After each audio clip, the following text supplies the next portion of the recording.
인사드리겠습니다. 여러분들의 국어 강사 엄태욱입니다. 반갑습니다. 짝짝.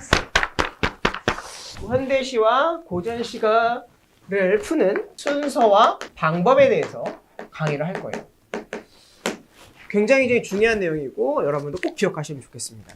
항상 문제를 풀 때는 뭐부터 보는 거냐 얘들아? 작가랑 제목부터 보는 거야. 뭐부터 본다고? 작가랑 제목부터. 1번. 자, 현대시, 고전시가 문제를 푸는 순서는 1번 뭐부터 본다? 작가와 제목을 읽는다. 이게 1번이죠. 생각을 해봐 얘들아. 작가라고 하는 건 한 사람에 대한 이해도가 있으면 그 사람이 쓴 작품들은 대부분 비슷한 스타일을 갖고 있어. 여러분들도 엄태욱을 알잖아. 그래서 엄쌤의 1월달, 2월달 강의랑 지금 이 강의랑 크게 다르지 않다는 걸 알 수 있어. 강의 흐름과 강의 스타일과 나에 대해 이해가 됐지. 그런 것처럼 어떠한 김소월이나 정지용이나 이옥사나 여러분들이 알고 있는 그런 유명한 작가를 안다는 것 자체가 그 사람의 시의 경향과 시 스타일을 알 수 있다는 내용이기 때문에 작가는 매우 중요하고요. 두 번째, 제목은 왜 안 봐? 제목은 그 시의 주제를 담고 있는 건데 그 시를 딱 한 단어로 표현하면 제목인 건데 왜 제목도 안 보고 다짜고짜 문제로 뛰어들고 지문 뛰어들고 왜 보기로 뛰어들냐고. 이게 어설프게 배우는 거야. 왜 해야 되는지도 모르고 하고 있는 거야. 항상 여러분 제일 먼저 할 건 뭐다? 작가랑 제목부터 항상 눈으로 확인하고 이거를 반드시 생각하셔야 돼요. 왜 이 작품들이 함께 나왔을까? 지금 내 눈앞에 김소월의 진달래꽃과 김용택의 들국이 함께 있는 이유가 대체 뭘까? 세상에는 너무나 많은 시가 있어. 수만 개의 시가 있는데 그 중에 지금 당장 내 눈앞에 있는 이 두 작품은 무슨 의도를 갖고 있는가? 얘들아, 우연이 있는 거야? 아니면 어떤 필연적 의도가 있는 거야? 필연적 의도가 있는 거야. 누가 만들었어? 출제자가. 여러분들의 담임 선생님들, 그리고 평가원의 원장님들이, 교수님들이 너네 이 두 작품 가지고 공통점, 차이점 될 테니까 그거 주목해서 봐 라고 얘기하는 거잖아. 그러니까 여러분들이 애초부터 작가랑 제목들을 본 다음에 이것 때문에 같이 낸 거 아니에요? 이거 공통점, 차이점 이런 거 있는 거 아니에요? 이렇게 예상을 하면서 지문 독해를 한다면 훨씬 더 문제가 어렵지 않고 훨씬 더 문제를 푸는 행위가 되게 즐거울 거야. 여러분들한테 문학을 풀려고 그러면 다 재미없어 해. 이해 못하는 걸 자꾸 풀려고 하니까 일제강점기를 이해 못하는데 일제강점기를 자꾸 해석하려니까 빡치죠. 이해가 안 되죠. 살얼이 살얼이 났다. 청산이 살얼이 났다. 얘들아, 너네 진짜 청산에 살고 싶어? 너네 자연 청산에 살고 싶어? 시그니엘 호텔에 살고 싶어? 너네 강원도 저기 설악산 가운데 자락에 살고 싶어? 아니면 저 지리산 자락에 살고 싶어? 아니면 어디 살고 싶어? 저기 뉴욕, 텍사스 아니면 이런데 샌프란시스코 막 유럽 이런데 살고 싶어. 우리는 자연 친화가 목적이 아니야. 근데 옛날 사람들은 자연 친화에 대한 이상과 꿈이 있잖아요. 그러니까 내가 지금 바라지 않는 내용을 해석하려니까 여러분들이 싫어하는 것처럼 그런 관점에 접근하면은 문학은 늘 재미없을 수밖에 없어. 그러니 좀 새로운 관점에 접근하자는 거예요. 왜 이 작품을 함께 냈을까? 출제자의 의도와 생각을 읽어내가는 연습을 하시면 참 좋지 않을까 싶습니다. 여기까지 이해하셨습니까? 작가랑 제목을 봤어. 그럼 이제 다짜고짜 문제 푸는 게 아니라 뭐부터 하는 거냐? 문제부터 스캐닝을 하는 거야. 내용을 물어보는 건지 아니면 표현법을 물어보는 건지를 구별해서 적어두는 거야. 여기 딱 보니까 반복적 표현, 색채어 딱 보는 순간 이거 내용 문제 물어보는 거야? 표현법 물어보는 거야? 표현법 물어보는 거 맞지? 그런 표현법들이 나오는 걸 다 형광펜으로 쳐줘. 이렇게. 색채어, 반복적 표현, 강한 의지, 예찬, 어조 변화 이런 거.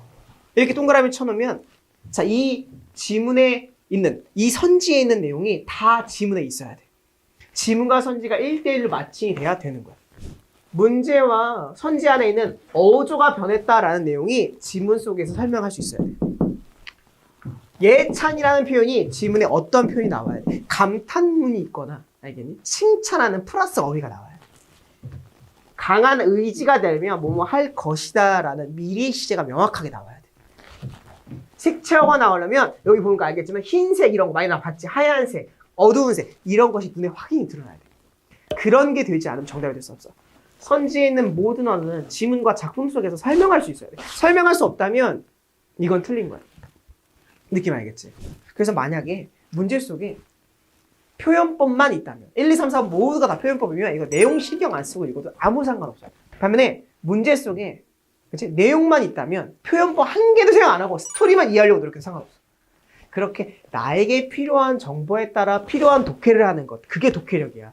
아무거나 읽고 아무거나 주워 먹는 게 아니라 나에게 꼭 필요한 것들만 탁탁탁 뽑아서 문제를 풀려고 하는 그 태도. 그 태도가 여러분들한테는 독해력으로 다가와야 된다라고 말씀을 드리는 겁니다. 여기까지 이해하셨습니까? 이해하셨죠? 3번에는 자, 뭐 할 거냐면 문제에서 보기가 있다면 반드시 먼저 읽고 정보와 키워드를 뽑아서 이 단어가 제일 중요해요. 정보가 끊임없이 한 번 더 끊임없이 떠올리며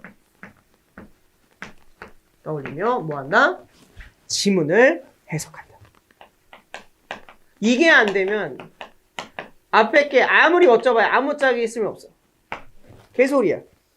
얘들아, 뽑아낸 정보와 키워드를 계속 생각해야 돼. 계속 생각하면서 끊임없이 떠올리면서 지문을 해석하고 있어야지. 이게 안 되면 굳이 보기를 먼저 읽은 이유가 없어. 여러분들 공부를 어설프게 배운 애들이, 생각이 좀 짧은 친구들이 보기를 읽긴 읽어. 어디서 배운 건 있거든. 근데 배우는 내용, 보기에서 읽었던 내용이 기억이 안 나. 지문은 따로 자기 멋대로 또 해석하고 있어. 시를 자기 멋대로 해석하고 있는 거야. 그럼 대체 왜 보기를 왜 먼저 읽었니? 바보들아. 시간을 썼다면 그 시간을 가치 있게 활용할 줄 알아야 돼. 항상 면밀하게 보기와 지문을 같은 선상에서, 다시 한번, 보기와 지문을 뭐 한다? 같은 선상에서 놓고 생각하는 연습을 하셔야 돼. 근데 그대들의 문제 풀 때는 보기 따로 지문 따로. 그리고 보기는 마치 지문을 서포팅하기 위한 존재 정도로밖에 생각 안 하고 지문 읽는 동안 보기를 까마득하게 잊어버린 경우가 많아. 그래서는 안 돼. 항상 보기는 지문 옆에 단짝으로 붙어 있어야 돼. 커플이야, 커플. 그래서 같이 보는 거지 따로따로 보는 게 아니야. 꼭 기억하셔야 돼. 시를 해석할 때는 자, 작품을 해석할 때는 특정한 시어가 아니라, 단어가 아니라 맥락, 문맥을 생각한다. 생각하여 해석한다. 이게 포인트죠. 어떠한 시를 해석할 때 여러분들은 가끔 시어 자체에 꽂혀있는 경우가 많아.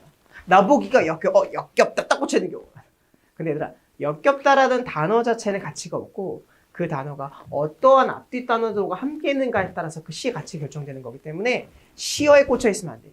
항상 시어 어디를 보는 거야? 앞문장과 뒤에 문장을 보는 연습을 하는 거야. 알겠니? 시를 볼 때는 시의 앞문장, 시의 뒷문장, 시어의 앞단어, 뒷단어를 통해서 그 단어의 의미를 결정하는 거고 그 맥락을 이해하는 거지 한 단어만 달랑 보고 있으면 안 돼. 모든 시어는 중립이다. 선생님 이게 무슨 뜻이에요? 엄청 중요한 말이야. 모든 시어는 중립이라는 게 무슨 뜻이냐면 애초부터 플러스 단어, 마이너스 단어 따위 없다는 거야. 너희들 어때? 얘들아, 태양 플러스야 마이너스야? 우리 보통 태양하게 되면 플러스, 조국 광복, 희망, 소망, 열정 이렇게 얘기할 거지. 어둠은 좋아 나빠? 아니 어둠은요 마이너스예요. 죽음 막 이런 거예요. 절망, 좌절. 근데 세상에 그런 어둠이 어딨냐고.